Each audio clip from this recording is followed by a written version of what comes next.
1973 is pretty much the high point of the American empire. For those of you who hadn't figured it out, we've been in decline for 50 years. 1973 was our apex, was our height. The distance from the poorest person to the richest person was really, really low. And it was a time of innovation. We landed on the moon. That wasn't a bad thing to do. Think of how primitive the computers were.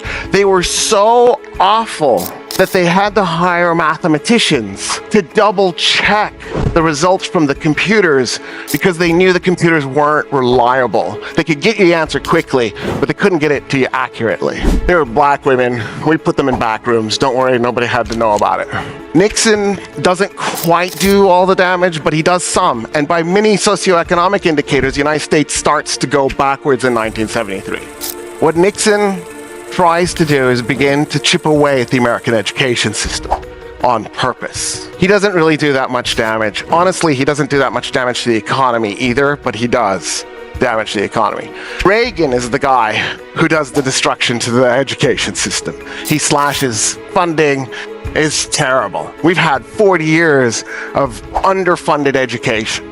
And I have to tell you, I have a steady stream of students who've just basically never held an idea in their brains in their lives. And they can barely read, and they can't do math. It's not a thing.